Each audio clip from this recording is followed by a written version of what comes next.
Oh, it's that time of year to start taking down my most favorite thing I did this year, and that was my Loofah Gourds and my birdhouse gourds.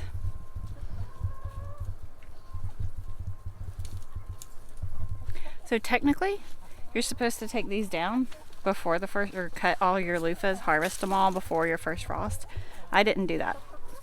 There's a technical way to do things, and then there's a Sarah way to do things, and then maybe a lazy way to do things. Loofah Gourds were a first for me this year, and I thoroughly enjoyed growing them. Before I get into all of that, I'm going to do this because I have other things to do today. And I'm going to take you along with me as I harvest the Loofah Gourds and tell you what I learned, what I liked, what maybe I didn't like. Spoiler, not much. But now we're going to take this down, and the chickens will have nothing but sunlight in their run to help, hopefully, with their egg production this winter.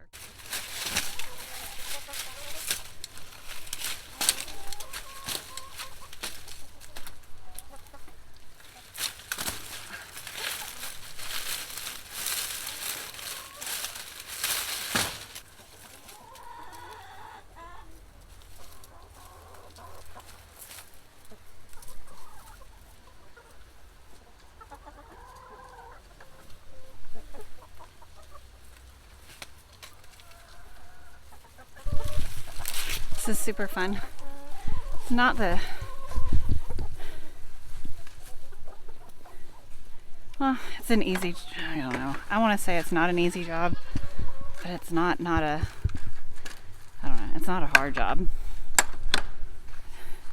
It's a job. There we go. It's a job to do. Well, especially when you're doing it, and the chickens are all like, hey, what you doing, guys? What you doing? What you doing?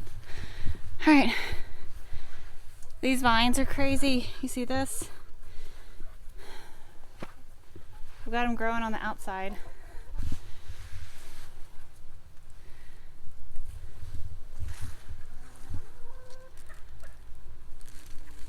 I'm sure I'm gonna miss some of them.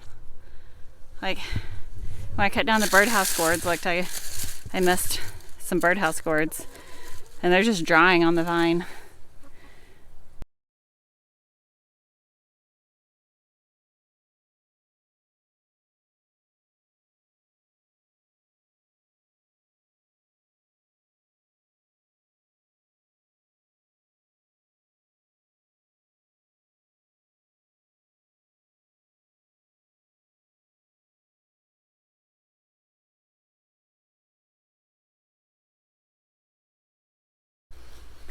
I think for the most part I have all my loofah gourds cut down.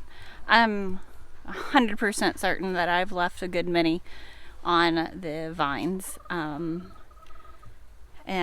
only because I can't see them. So I'm not going to cut these vines down right now, or today. That is a lot of material that's going to be able to be composted, but I also have a lot of material in here that needs to be dug out. Compost that's been brewing or in here for about 2 years now. Yeah, about 2 years now, because I couldn't dig it out last year. So I've got to dig that out this week before I start over with my compost. All the vines on the cattle panels I'm going to leave for now. It'll provide a little bit more shade for the chickens for just a little bit. They don't need it now because the weather's changed and it's cold outside and they need the sunlight, and it's actually pretty dark under there, and which could be another reason that they're not laying as many eggs as they, for the amount of chickens that I have. So we'll see. They did just go through their molt, and it is changing of the seasons, so we'll see how that, and what happens after all of this is taken down and they have tons of sunlight. But this has been super successful, and I'm very happy about it. What I'm going to do now is collect all of my loofah gourds, and I'm going to count them and then lay them out on the table in the backyard, or actually probably just on the concrete. And then I'm going to go about doing some other work for the rest of the day, and then we'll come back later either today or tomorrow, and start processing them and show you how to process them. And I know the 3 stages of when they're ready to harvest. So for those of you who have not done this before and don't know how to do this, like I didn't know earlier this year, I'm going to show you what I've learned.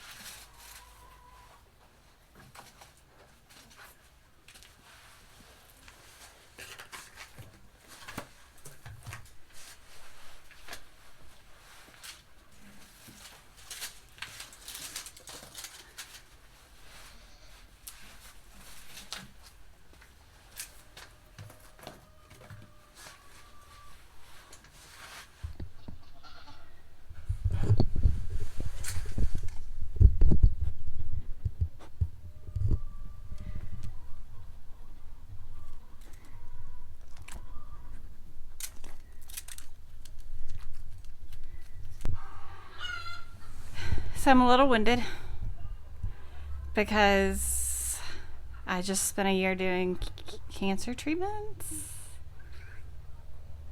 Actually, I'm like really out of shape, but that's okay. I have an excuse, right? Not really. So I harvested, that's 104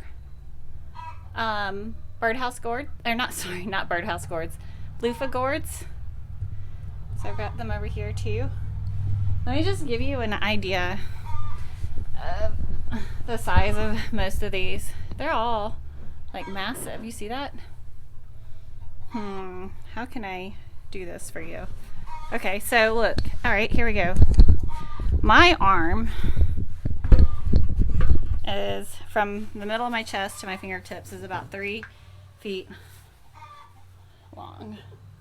Right? Yeah, because I have a 6-foot wingspan. So give you an idea. It's about 2 feet long ish, give or take. So I mean, the majority of them are around that size. These are really heavy. Some of them were definitely dried out on the vine themselves. You can tell. That's what that looks like. This is one that still is wet and has a lot of juices in it. Let's see if we can get that focus. Can it focus? All right. So yeah, these are not fun to process. These are easy to process. And I'll kind of take you along as I'm doing this and talking about it. Let's see if I can find one that would be the most ideal. I say these are easy to process, but they're not actually that easy. There's some that are, well, these are all kind of still wet. Well, I'll find some in a minute, and we'll get this going. But for now, yeah, 104. That's not including the ones that I left on the vine. I don't know how many I left on the vine. And then I harvested about 5 of them in September, August sometime that were ready, and gave those away. And then I harvested seed from those because those were completely dried out and ready, and I have more seed than I could ever want of loofahs. And then I have let's see, so 5, so that would be like 109 plus whatever I left up there. And then some of them fell off the vine, and some of them grew really low, and the chickens ate them. I planted 3 loofah gourd plants. If I remember correctly, I planted 3 of them to grow over my trellises. I know for sure 2 of them took off. When I dig these up and everything, I'll know for sure because I'll be able to find the roots and everything. They grow crazy. They're good. I'm going to do this again, only this time I'm going to plant on the other side of my chicken run and let them grow the opposite direction, and kind of alternate that year after year so the soil can have time to rest, because I have a feeling that loofah gourds and birdhouse gourds really love nitrogen and probably suck a lot of nitrogen out of the soil. So I'm just going to let that rest on that side. But yeah, 104. It's awesome. What am I going to do with all these things? Keep some of them for sure. Yeah, so we're doing these loofahs. It's actually the next day because I didn't want to do them yesterday. So what we're doing is I'm going to show you. There's several different wines in different stages of readiness. And you have ones like these where it's very crunchy. You can hear it. So let it focus, yeah. So that's got a hard shell. These actually are really hard for me to start peeling off. But you just peel it off. And when it's peeled off, you go, we have a tub of water, and it's water and some vinegar. Other instructions will tell you to use bleach. I don't have bleach in my home. I have vinegar, so we're using vinegar, and it'll clean it out. You can shake out the seeds. Right there, these are the seeds. Some of them aren't easy to get out, so they're going in there. And it is what it is. I'll probably dry some of those seeds too when they come out and see if they can grow. I don't know. I have a whole bunch of seeds, so I'm not really concerned about saving any of these because I have a lunch sack full of them, and I've given a... Oh no, I am concerned because I gave that whole sack to that man.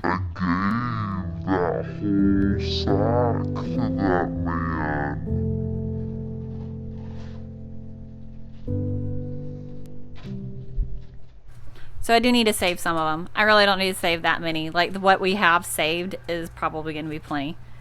So let's get to these stages here. I'm going to put you right there. Hello. This one's not ready. It's not ready? No. Okay, so... You can show this one. Alright, I will. The best thing to do is to let them dry on the vine.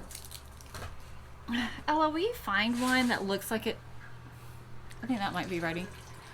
The best thing to do, like I said, is for them to dry on the vine, but we don't have time. So if you want it when it's on the vine, if it's like if it's yellow and then it's got like a brown tip to it, feel it, and if it's like crunchy and feels like hollow and stuff, snip it, take it off the vine, and what you do is, I need those scissors. You snip the end of it like that, and then you should be able to just take your finger and slide up, like just like that, and then there, and then you start peeling it away just like that, and it's easy to peel for the most part. This is a little bit older, so the skin's a little bit more soggy. It is wet. They've got a weird smell to them. I mean, I don't mind the smell, but there's a little bit of weirdness. That's why we're doing this outside. Thankfully, the weather is cooperating and it's okay. And so, you got these.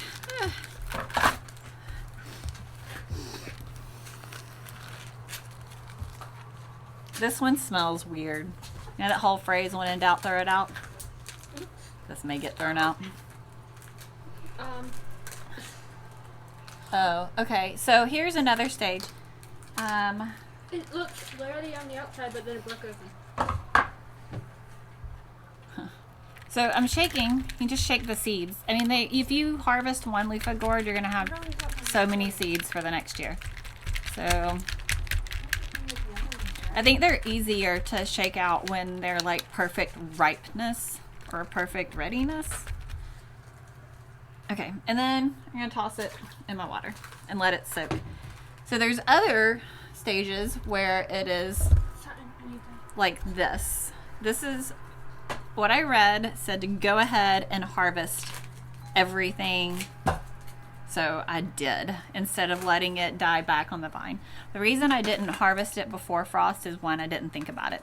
But two, I wasn't too concerned about it because the canopy of leaves provided protection from the fruit from the frost. So I didn't really worry about it. Now the leaves have like shriveled up so much that if we had a heavy frost, it would get on the fruit and it would probably ruin it. So I just decided to do that. So, yeah, everything I read said to go ahead and harvest this anyways. So we're going to go ahead and harvest it. I'm using bone cutting scissors, and bone cutting scissors just don't do well. So this isn't the best ones to do. So I'm going to get a knife. Huh? They were all like a pine. Yeah. Oops. Oh, I don't want comments going, oh no, you're gonna hurt yourself. I'm fully aware of what I'm doing. I'm a grown adult. I might hurt myself. This might not be ready either. This is not. I don't think any of these fine ones are. Oh man. You know what I'm gonna do, because some of these aren't ready, is I'm gonna leave them in their skins and see if they will actually ripen, because I got 104 of these. Like, I'd like to see them go. Like, I'd like to see them get used. So, all right, let's start with, will I grow these again? Absolutely. Ooh, I don't think this is ready either. This one's bordering.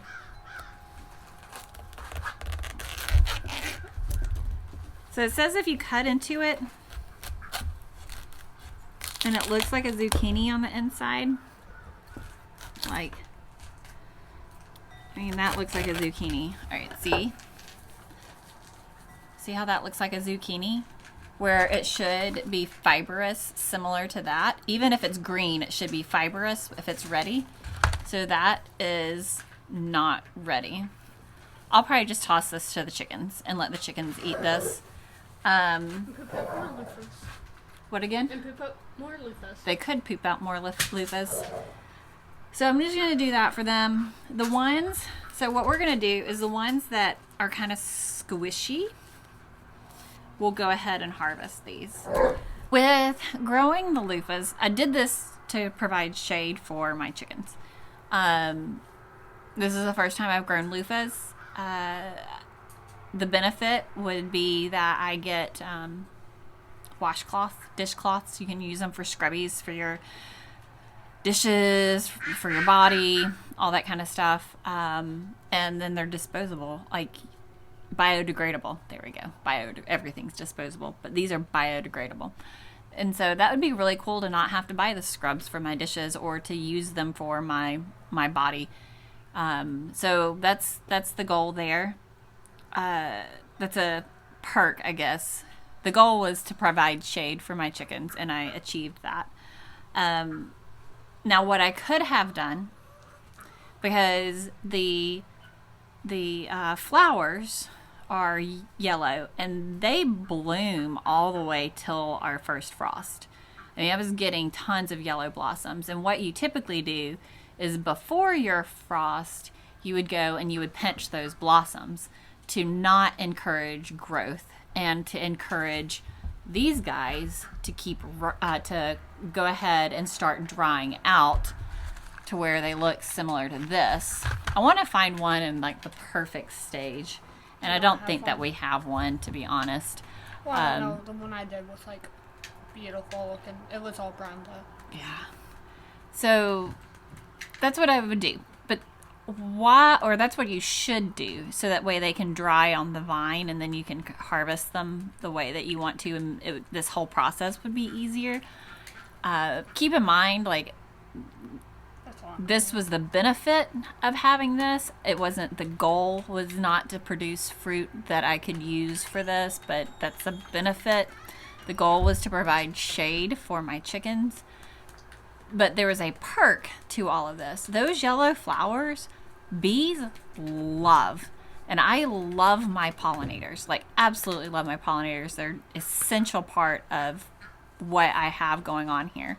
I do not have bees on my property because I live in a neighborhood. My sister-in-law is also very much allergic to bees, and I like my sister-in-law and I want her to be here. So I don't have bees. But the other reason is because my town sprays for mosquitoes every summer a couple of times. I absolutely hate it. I think it's pointless because it always makes the mosquitoes worse. But Hey, that makes a lot of noise. But the thing is when the town sprays, the very next morning there's dead bees everywhere in my yard, and it really makes me sad. And so, because I need those bees, to pollinate my cucumbers and all of that kind of stuff, and pollinate all the other fruit and whatnot. There is definitely someone nearby that has a hive, because in the last few years I've gotten honeybees in my yard. And I always pray that they get back to their hive before the mosquito trucks come around. But this year, the super exciting benefit was that because that attracted so many bees, when the mosquito trucks came around, the bees were able to shelter inside of those vines. So that canopy was super thick. It also harbored rats, and that was not cool. So we're gonna have to do something about that one next year.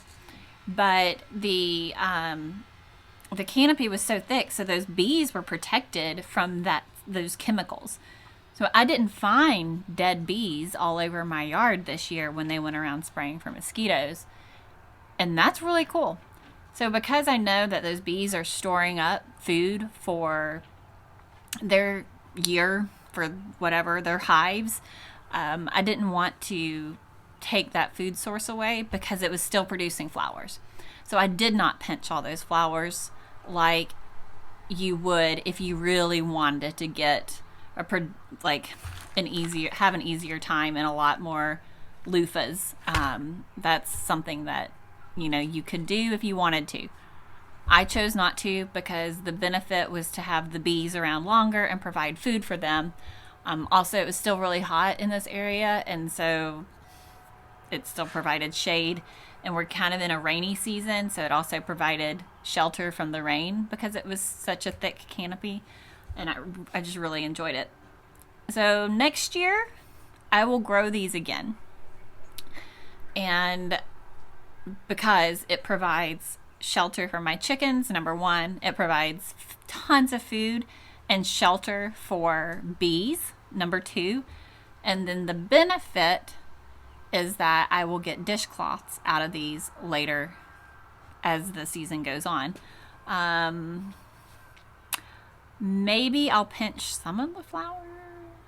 I probably won't. I say that, but honestly, I'm gonna do the minimum here and just let the loofahs themselves be the perk, and let the shelter for the bees and the chickens be the main goal there. So now let me stop talking and try to find a really good, easy one to use. All right, this is one that I would probably go ahead and cut off the vine. Let's see. Let's focus. See this? See how it's brown at the tip and it's kind of yellowy? Is it? It's kind of still the same color. But is there one over there that looks yellow? Yeah, but they're all heavy. That one's not ready. That one's the best. This one's lighter. I don't know if this one's gonna be too light green. It's lighter green. Yeah, that one's almost. You hear that? So that's kind of what you want it to sound like when you're squeezing it, and then oh, this is ready. It's probably fibrous on this inside. This is thicker.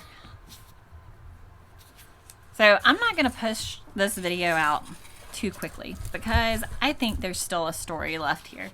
But I'm going to, alright, so this is, you can't hear because these are all kind of soft. But it's crunchy. You can see me pushing it in. You see that? That means it's ready. So let's cut this. This is one that I would cut off the vine because the stem is probably dried. The bottom of it's brown. And this is what I would do.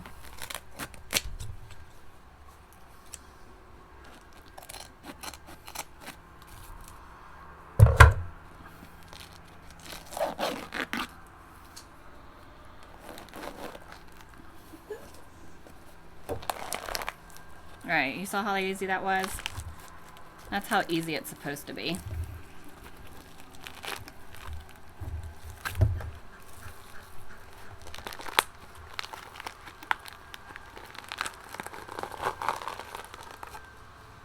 There we go. Just like that. Focus. That's cool. And then I'll shake the seeds. Well, those seeds aren't coming out because it's still wet. Toss it in the water. We're going to leave the rest of these out that aren't fully ripe yet and just see if they dry anymore. I may be chancing them. We'll see. But there's a lot of different, I won't say rules.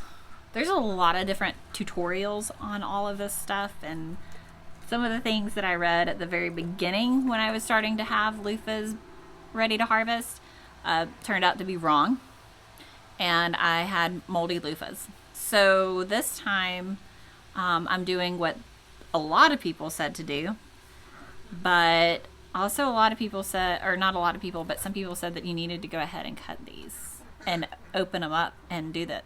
But I'm going to experiment. I'm in my garage, and what I did is I looked up and I found several videos from people saying that they went in and their loofahs that weren't quite ready to harvest, they just put on in there somewhere and just let them continue to whatever, do their thing. So here's a tip. When you're watching YouTube videos or learning on YouTube, pay attention to where people live and their weather conditions, things like that. This person was in the Chicago area, and while we have some similar weather, we don't really have a lot of similar weather. I stuck mine in my garage, and maybe I should have left them in the house.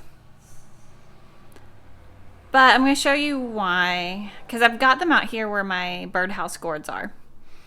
My birdhouse gourds are doing exactly what they're supposed to be doing. They start turning brown, they get moldy, they do that thing, and then they dry up and all this other stuff. I have not read that this is what loofah gourds do. But let me show you what I'm talking about, because it's super awesome. Now keep in mind, some of these are on the concrete floor, and that could be one of the reasons that they're doing what they're doing. However, some of the ones that are not on the concrete floor are doing the exact same thing. So, but some of them are doing better. I just wonder if it maybe just isn't because of the water content in them. I don't know. We'll see. All right, so see all these birdhouse gourds? What? Okay, but yeah, see, you see that? That's all mold. That's super fuzzy and nasty, and I don't even know that I want to touch it. However, you have these. Look at that. It sounds, there we go, like it should. This lady, okay, this would probably be really good to open up. Right. So the lady I watched said she just leaves them until they're ready, until they've turned brown. This one would be one I would want to harvest on the vine, maybe. Like, it feels like it had like dried up on the vine. So let's see what it looks like inside. This may be all a loss for me. And honestly, I'm okay with that because I'm still learning, and loofah seeds aren't super expensive. I didn't spend tons of energy on trying to grow loofahs, so I'm gonna be okay with that. That's not so bad. Sorry, the garage, we're storing a lot of things in the garage right now. Okay, this isn't so bad. I mean, it's brown and whatnot, but I think it can be cleaned up and be okay. Some of the ones, so this is pretty perfect. I need to shake the seeds out, and then I will cut this into sections and use it as a dish sponge for my dishes. And I'm currently using one now, and it's my favorite thing. The only problem is I struggle with getting egg dishes clean, like the pan that we cook eggs in. But that's not that big a deal. So this one has a lot of mold on it. And I don't want to do this in here. So this is what I think that I will do. The ones that are not quite ready yet to peel off. Yes, you can store them and let them brown and dry up naturally. But also keep in mind you may lose some to mold. I need a pair of gloves to do this, and I would want to be outside, and I probably would cover up my face to cut those open to see if they're worth even saving, because I could clean those up really easily. But yeah, so it's been several weeks since I shot the last portion of the video. So yeah, overall a success. I have probably enough sponges. There's enough that turned out like this for me that I have enough sponges to last at least 6 months, maybe longer, because the one I'm currently using I've had for about a week now, and it still looks great. They last longer than the ones you buy in the store. So yeah, so success, super happy about it. I learned a lot. Anyways, thanks for watching, and I'll see you on the next video.